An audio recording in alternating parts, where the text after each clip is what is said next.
This is AzureEffect. You are now in the YouTube underground. The blue underground, to be exact. Make yourself at home.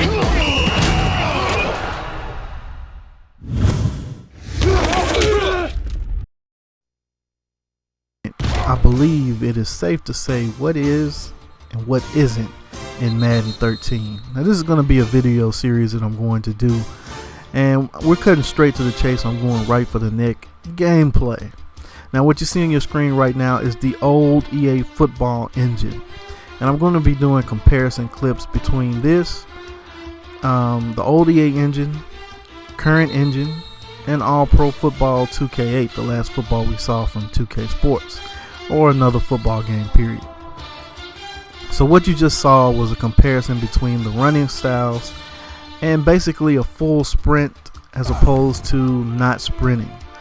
And I don't know if you all have noticed, but in Madden 13 there seems to be no real difference between a full-on sprint and regular running. It is there, it's very subtle, but I'm showing you on the screen how it used to look in comparison and how it looks now. So right here you're seeing it once again.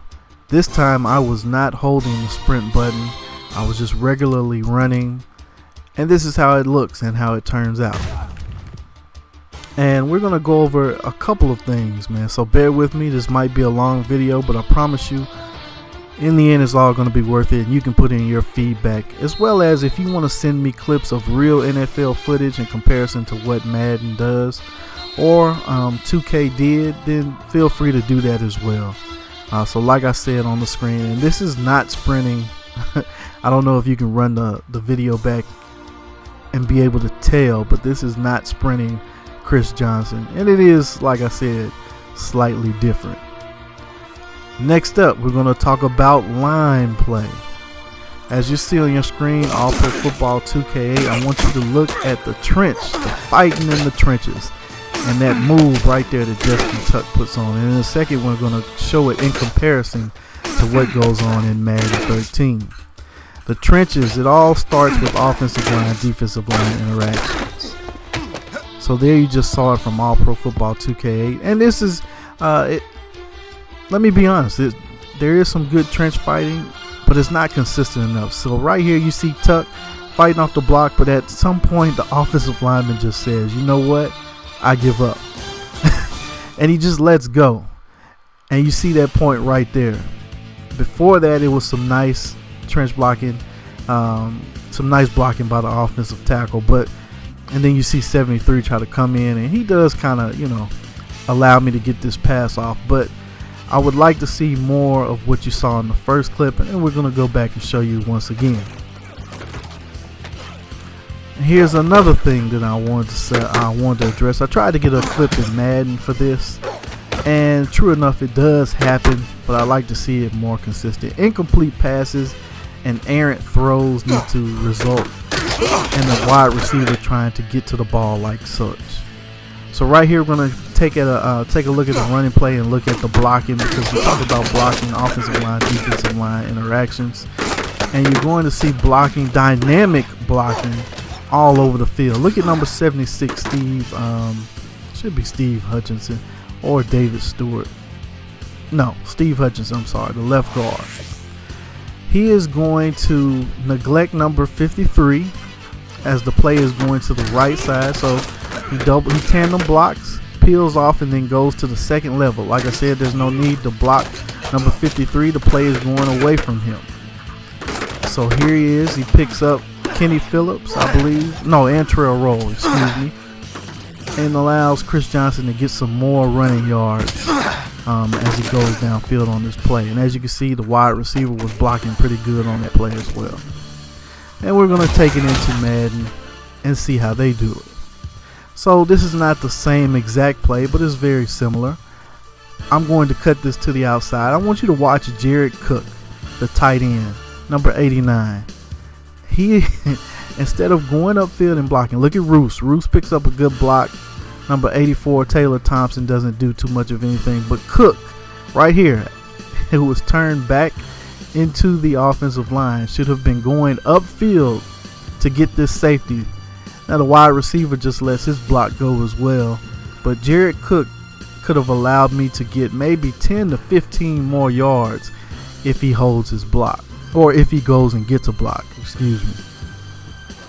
Right here, we're going to look at number 71, an offensive lineman, Michael Roos, getting out on a play and blocking. Dynamic blocking. We talk about leverage.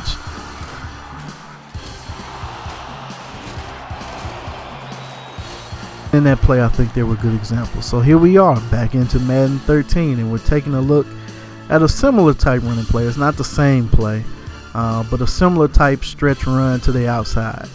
And I'm going to show you in just a second how this could have been maybe a 20 to 30 yard more gain. Now, I want you to look at number 73 very closely.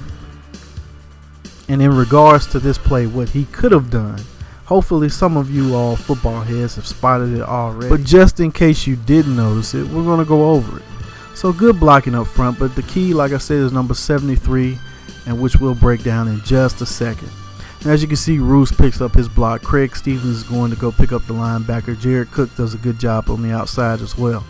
But number 73, all-pro guard, Steve Hutchinson, who was not playing like an all-pro guard on this play, neglects to go get the linebacker, which would have allowed Craig Stevens to go downfield and get the safety, allowing more room for Chris Johnson to run. And we're going to run it back one more time. Instead of going to pick up the linebacker, he gets caught up in the offensive line and he goes after a linebacker that's not even in the play. Here we are once again. We're talking about wide receiver cornerback interactions. Now, they are kind of running the same to me. They're not in the same stride, but it's not synchronized as sometimes you see in Madden. And we're going to take a look at this once again and the outcome of the play. But you see they're both looking at the ball. Wide receiver makes a play. DB swats at it and then gets pushed out the way. We're going to score a touchdown right here. Now, going into Madden 13. Similar. Throwing it up. I would have liked to see the wide receiver attack this ball probably right here. Jump right here. You know, put one hand out on the DB's back and then just jump for the ball. But in Madden 13, they jump entirely too late. They wait too long to jump for the ball. So right here, I think that's good read and react if you ask me. The safety saw the wide receiver looking for the ball and turned and made a play. Right here, we're going to go back and talk about offensive line, defensive line interactions. Right here is a good struggle. But as you can see, it's just an engage, disengage at some point. And maybe the ball should have been gone by this time, but still. It's a good struggle, but we need more consistency when we're talking about offensive line, defensive line interactions. Not just the engage, disengage. Because truth be told, Chris Johnson could have chipped on that block as well, but that's another subject. Going in, now these are going to take into account some of the things that I've been talking about and combine them on one play. Dynamic play. As you can see, Roos steers Jason Pierre-Paul out of the play. The ball is not gone, so this is my fault. So as you can see, Hasselbeck gets hit. Ball physics are affected. The throw is affected. Now I want you to watch closely what happens here. The ball physics hits Antrell Roll in the back. He tries to intercept it. Bounces off another defender. Hits him in the face mask, off his shoulder pad, and eventually an interception. Dynamic gameplay, dynamic ball physics. That probably would have been an interception on the first tip. Well, not even a tip, but sometimes it happens too often in Madden to where tip balls, which should be tip balls, end up being interceptions. So right here, this probably would have been an interception in Madden, but look at the interaction and the ability of the cornerback to make a play on the ball but not actually intercept it. There's a little morphing going on right there, but you can respect what's being shown right here. The cornerback makes a play on the ball, but at the same time it's not an interception. Every play is not a complete pass, an incomplete pass on an interception. We need to see more tip balls in Madden. Here we are once again, driving the point home. This is going to be an interception as well. Oh no, I'm sorry, this is not an interception. This is an incomplete pass, but just showing you that a tip ball or an incompletion does not always have to be an interception. This would have been an interception in Madden. Dynamic ball physics, dynamic gameplay.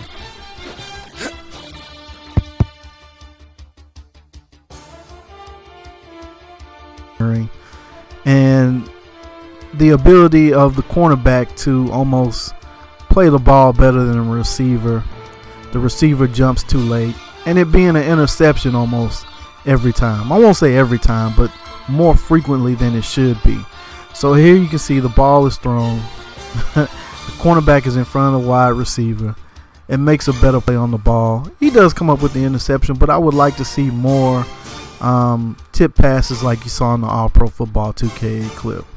So that's it for this edition, man. I will be back with more.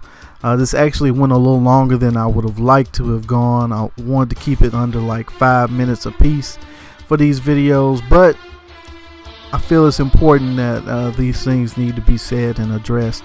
And if you have, like I said, clips or suggestions, feel free to pass those along to me. I'll pass them along to the development team of Madden, and we'll see if we can, get some more improvements in there for Madden 14 as we roll along, man.